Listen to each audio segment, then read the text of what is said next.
I think this can work. We officially got the casting for Snape in the new Harry Potter series. I've been seeing a lot of people upset at the choice to race bend this character. I get it. I don't know if I want to see this black man wild out on children because his fine shit didn't pay him any attention. Beyond that, I've seen so many think pieces saying that it doesn't make sense in the world that J.K. Rowling built to have Snape be a black man. I gotta say, I think there are ways that this can work. First and most prominent one being that Malfoy's gotta be black too. I'm sorry, that's the only way. I am of the mind that Snape was always a villain, even after we found that he was a double agent. At the end of the day, he did physically and emotionally abuse children because he was salty. And also, before Voldemort decided to kill his fine shit, on his own volition decided to be a wizard Nazi. I think that's what the sticking point with the outrage of Snape being black. Why would a black man choose to be a Death Eater? Now, we can go down a long line of history of black people joining groups that go against their self-interest. I think a simpler solution that fits better in the very simple world that J.K. Rowling built is making a lot of the Death Eaters people of color. Not just the Death Eaters, but the resistance as well. The show has to be diverse to believably push the rhetoric that this discrimination is based on magical ability. And honestly, I think it would open the door for Muggle-born characters like Hermione, because let's face it, she more than likely is going to be black in this series. This will open up a storyline for her to explore what it means to see a different form of racism that's not based in skin color. Really drive home the message that discrimination is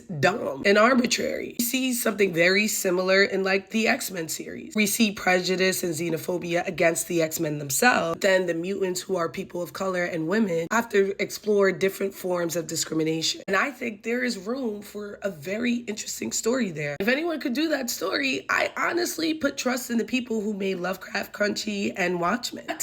That's just my 2 cents. Series is going forward. I'm assuming that all this outrage means that everyone's going to watch it and that's why they're upset. And I personally believe that they are opening up the door for some very interesting storylines. Say, race bent a whole bunch of characters. The Malfoys black. Harry Potter should be Indian. Maybe make Tonks Asian. That the only reoccurring character in the story is not named Cho Chang. Maybe we should also change her name in the story too. If Aaron got time after the Lanterns, go ahead and make him Sirius Black. If they really feeling frisky, they should add in foreign exchange students who are adapting to the very oppressive nature of English magic, because they're all forced to use wands, honestly, so they can be controlled. We gonna see. Also, I almost forgot to mention, no one is complaining that this man is too fine to be Snape, and I think that's the only real problem. I hope they give him like Jim Jones braids or something like that. But yeah, let me know your thoughts.